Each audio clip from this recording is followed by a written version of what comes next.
Bien sûr, vous n'avez pas besoin de moi pour vous dire combien cela a été un défi, combien cela a été difficile pour de si nombreuses personnes partout dans le monde. Et cette pandémie a, il me semble, causé tellement de morts, tellement de situations difficiles, non seulement à cause de la maladie, mais à de très nombreux égards également. Et je suis sûre que nous serons tous d'accord pour dire que bien que nous puissions trouver une forme d'équilibre dans la situation, dans la maladie elle-même, dans la pandémie elle-même, il y a d'innombrables autres défis qui vont suivre et auxquels nous allons être confrontés dans ce monde dans le futur. C'est intéressant. En tant que pratiquant du Dharma, la nature du changement, de la permanence et de la qualité transitoire de toute chose est un sujet auquel nous réfléchissons. C'est ce qui est enseigné dans les enseignements et en tant que pratiquants, c'est quelque chose que nous gardons à l'esprit. Et c'est censé être très poignant et quelque chose que nous devons garder à l'esprit tout le temps. Et nous essayons de le faire. Mais je pense que bien que ce soit le cas, nombre d'entre nous ont très souvent tendance à l'oublier. Je pense que parfois, nous n'oublions pas complètement tout ça, mais c'est un peu à l'arrière-fond de notre esprit. Et nous ne rencontrons pas vraiment la nature des phénomènes comme étant impermanente et comme étant un changement continu qui n'arrête jamais de se produire. Il y a toujours un peu cet espoir en fait que on n'en fera pas l'expérience. Oui, bien sûr, tout change et tout est impermanent, mais pas maintenant, pas pour moi. Donc, c'est avec cette attitude que nous nous accrochons aux choses et que nous essayons de nous fixer, de serrer avec fermeté. Et on n'est pas vraiment conscient, en fait, du changement et de l'impermanence, même si la réalité est le changement et l'impermanence. Et du coup, quand le changement se produit, cela nous frustre tellement. Cela crée tellement d'anxiété, de peur et d'instabilité en nous. Donc c'est exactement comme cette habitude, si vous serriez le poing très fort tout le temps et que vous serriez du sable dans votre main et que vous le serriez très très fort, vous pourriez néanmoins sentir chaque grain de sable qui s'échapperait de votre main. Et même si vous serrez, plus vous serrez et plus ça partirait quand même. Et tout ce qui vous reste au final, c'est juste la peur et cette résistance face à ce qui se produit. Et donc vous êtes de plus en plus tendu, vous essayez de resserrer de plus en plus votre main. Et de nombreuses manières, le changement et l'impermanence, c'est la nature de la réalité. Toute chose ne cesse de changer d'instant en instant, tout change, tout est impermanent.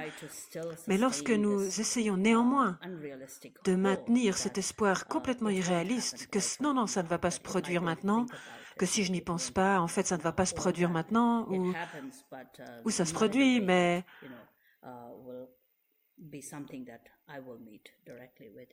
ce ne sera pas quelque chose que je vais rencontrer directement.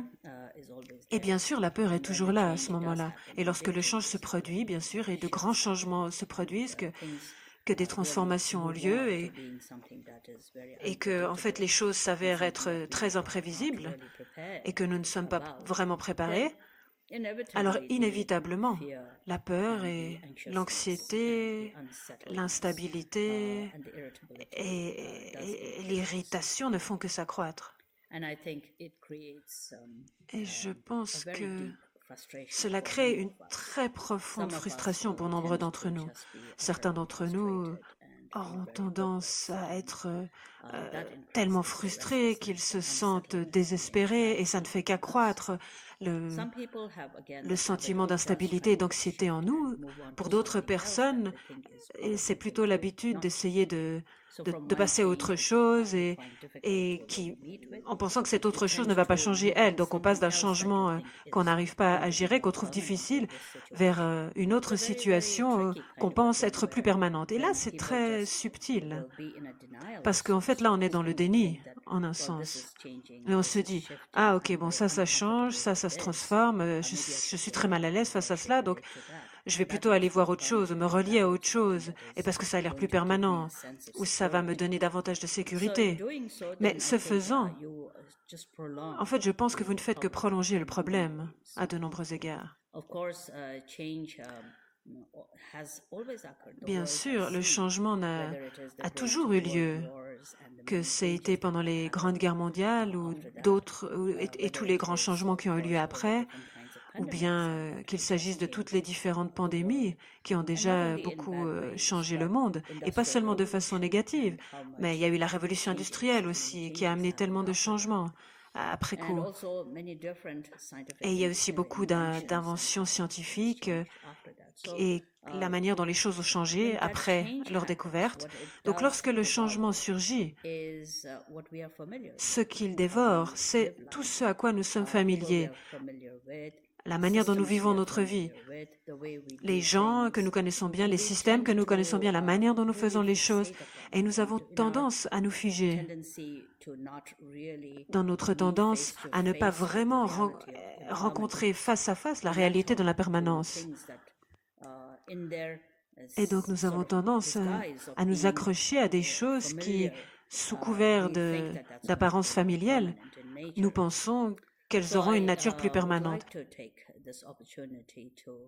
Donc j'aimerais saisir cette opportunité pour vous encourager, vous tous, autant que possible, de tourner votre esprit et de réfléchir profondément aux enseignements, en particulier à la vérité de l'impermanence et du changement.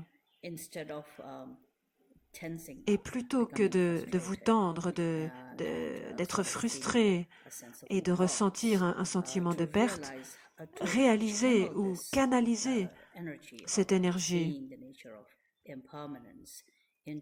et voyez la nature de l'impermanence pour qu'elle renforce davantage votre lien au Dharma.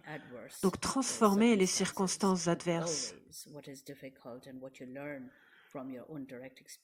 Ce qui est difficile et ce que vous apprenez de vos propres expériences difficiles de vie dans le samsara, si vous êtes capable, avec